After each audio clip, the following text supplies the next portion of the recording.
You were not permitted to drive before that, and yet you drive.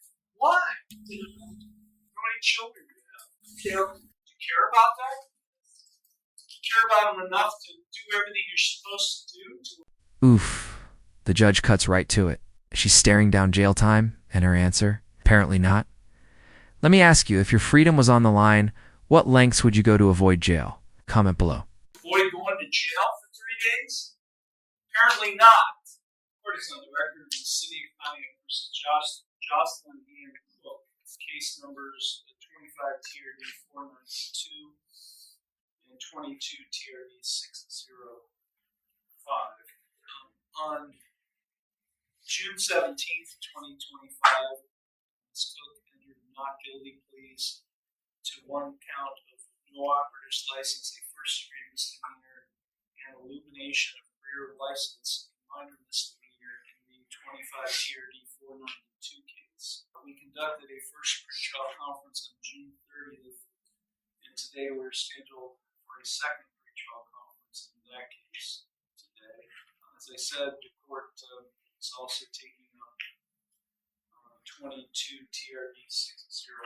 In that case, Cook was convicted of driving under suspension and expired plates all the way back on September 27th, 2022. I ordered the defendant to become a valid licensed driver after being placed in supervised probation for 1 year by March 31st, 2023. I indicated that she would not have to serve 3 days in jail if she became a valid licensed driver by that date. Given a jail report date of June 5th, 2023, court request for an extension. The court denied that request prior to her having to serve 3 days jail. She failed to appear and report to the county jail for that. On June 5th, 2023, they issued a warrant for her arrest. Let's break this down. She was offered a get-out-of-jail-free card if she just got her license by March 2023. Didn't do it. Then missed her jail date and picked up new charges. This isn't just a legal mess. It's a timeline of missed chances. And she got the new charges, appeared in court at that time, and lifted warrant block. The warrant block in that case, and scheduled a review hearing to address the original 3-day jail sentence imposed by this court in this case. So today we're scheduled for a hearing on that motion. Ms. Cook is present. She's accompanied by her attorney, Faisla. Also present is Law Director John Lewis. The court has received a pretrial report. Mr. Lewis. Thank you, Your Honor. On the 25 TRD 492, on that case, Your Honor, the offer is to discharge the city recommending probation, whatever fines be appropriate, all for us. The case, based on my research, this is not a valid licensed driver at this time. Thank you. Mr. Easley. Thank you, Your Honor.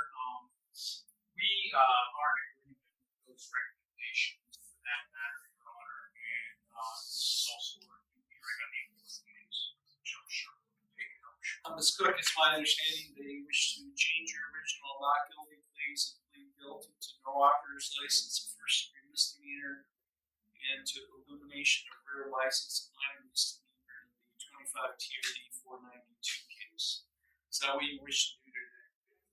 You understand by pleading guilty to those charges that you are waiving your right to a trial, which includes your right to cross-examine witnesses and confront evidence presented against you. You're waiving your right to testify or not to testify without any negative connotation. You'd be waiving the right to subpoena witnesses. You'd be waiving your right to a jury trial. You'd be waiving your right to be proven guilty beyond a... Notice how carefully the judge explains every single right she's giving up by pleading guilty. This isn't just courtroom formality, it's the Constitution in action. Ever wonder why defendants plead guilty even when it's risky? Let's hear your take. Reasonable doubt. All of those are trial rights you'd be waiving by pleading guilty to these charges. Is that what you wish to do? You are represented by Mr. Kisi. Have you had sufficient time to consult with him, and are you satisfied with his counsel? Are you currently under the influence of any limitations that might affect your thinking? Are you currently on probation, parole, community control, or post-release control with any court? You know you're on probation with this court. I can say just this part. Okay. The reason I asked that question of you and anyone pleading guilty in my court is that because if you plead guilty to these charges, that could lead, I'm not saying it would, it's up to the probation department, but it could lead to the filing of a probation violation complaint against you in the 22 TRD 605 case, the older case. So do you understand that is a risk that you run in pleading guilty to these charges today that could lead to the filing of a probation violation complaint? You still wish to plead guilty, understanding that? Yes. Has anyone made any promises about what your sentence will be in order to induce you to plead guilty to these charges today? Are you thinking clearly and do you understand everything that's happening? I'm going to provide to you to Mr. Easley a written waiver of trial rights and right to a jury trial on the acknowledgement of the full plea. If you find that document acceptable, you can sign in and you can Mr. Cook and myself executed a waiver form in 25 TRD 492, providing it to the court. The court does find that Ms. Cook and Mr. Easley have executed a written waiver. It does find the defendant's pleas of guilty to the charges of no operator's license, a first-degree misdemeanor, and elimination of her license plate, a minor misdemeanor, and 25 TRD 492 to be knowing, voluntary, and intelligent. The court will accept the guilty plea to the charges, and I will therefore find her guilty of those offenses. Okay, Mr. Easley, is there anything your client would like to say in mitigation of sentence? Yes, Your Honor. This would also apply to the earlier case, which is on for review. Ms. Cook is the mother of two children, and a full-time mother. And regarding the earlier matter, Your Honor, 22 TRD 605, she has made recently a payment to this court in the amount of $100 and will be able to continue such payments on a regular basis. And on that case, the total due from the court is $456 on 22 TRD 605. Your Honor, she has made a good faith effort, and we're aware of the time delays, and we apologize for it. Now, a resident of Ohio, she did contact the Department of Transportation Bureau of Driver's Licensing in Harrisburg, Commonwealth of Pennsylvania, just recently on July 25th, and the upshot of that is she is under an administrative suspension from PennDOT, which began on July 30th this year and runs for 1 year, July 30th, 2026. So she's suspended over there. That was in a case out of, I believe, Erie County District Magistrates Court, their lower court, low-cost claims, if I'm correct. I knew it as a check. I think. Okay, so she will not be able to get an Ohio license until that is served, Your Honor. We're aware that the court, again, wants her to get an Ohio license. She has had time to do that. We would hope that jail time not be imposed. The court has certainly that within its discretion, and we're aware that she is still on probation to this court, at least, because that's just been confirmed. And if I didn't say it before, Your Honor, she owes $96. They call it restoration fee to PennDOT. So she's under an administrative suspension from our. Boom, there it is. Full 1-year license suspension in Pennsylvania that just started. And it's retroactive punishment for a 2023 violation. So even if she wanted to get right with Ohio, she legally can't until 2026. That's a legal dead end with real-life consequences. I will provide those documents.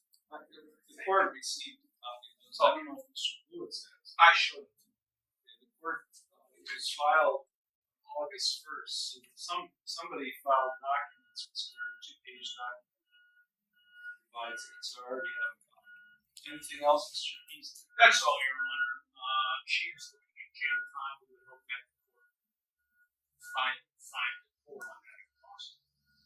She's aware she cannot drive. She's not. Thank you very much.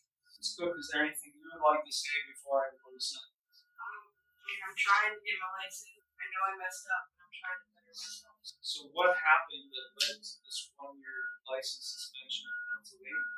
I got in trouble in Pennsylvania, and I missed a few months of paying it, so they gave me a suspension. This document someone provided me says the 1-year suspension began on July 30th. That was last week, and will end on July 30th, 2026. It resulted from a violation on June 15th, 2023 of driving while under suspension. So, did you receive a conviction of driving under suspension on June 15th of 2023? Yes. In Pennsylvania? So why is the suspension starting on July 30th, 2025? I didn't know there was a block on it until I went in to pay. And when I went in to pay my fine, they told me that since I just lifted my block, my suspension just now started.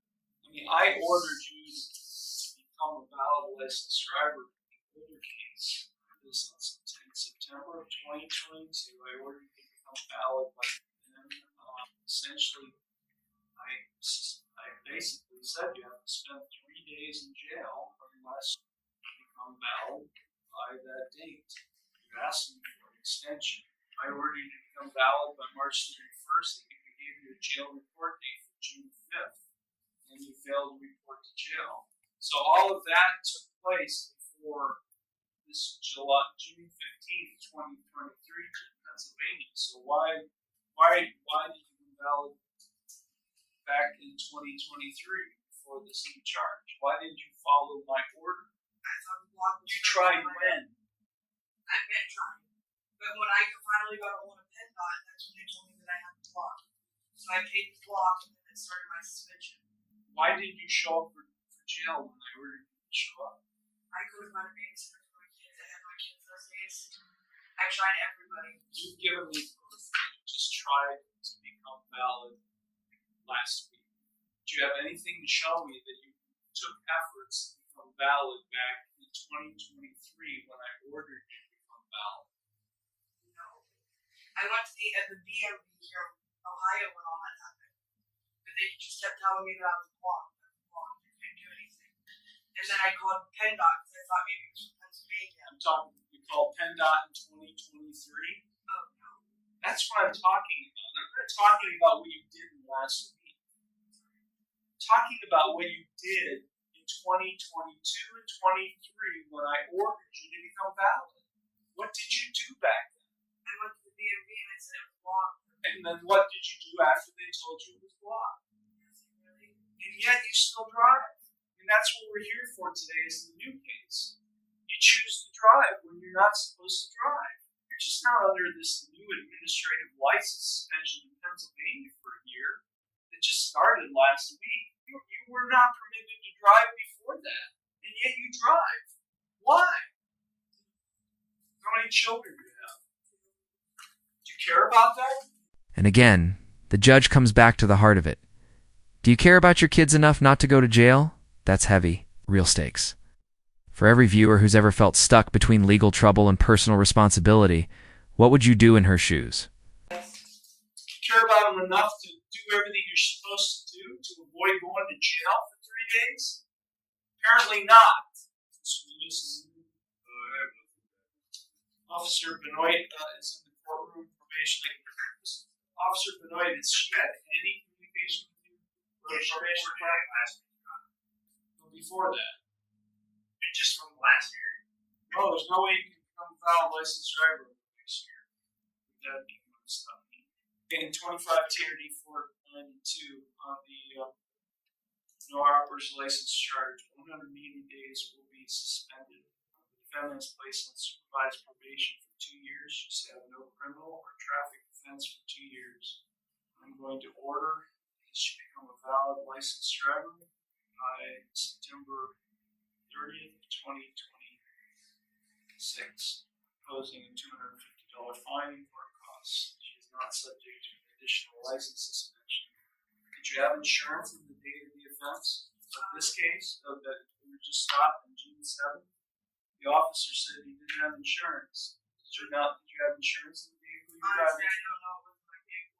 I don't care if it was your vehicle or not. You get behind the wheel, especially when you don't have a license. You get behind the wheel of any car, you make sure it has. So don't try to blame the owner of the vehicle. It's your responsibility. So did it have insurance?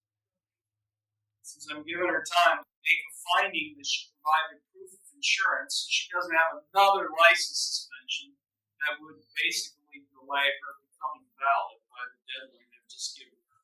On the illumination of the license plate charge, $50 fine costs. I am on my own motion extending her probation in 22 TRD 605. It was originally a 1-year license or 1-year probation. Has there been tolling, officer? 740 days. That gets us to where? 27 June 2027, Your Honor. So I'm just going to continue her on supervised probation in 22 TRD 605 and extend it to the 740 days of tolling. Tolling is when you fail to report probation.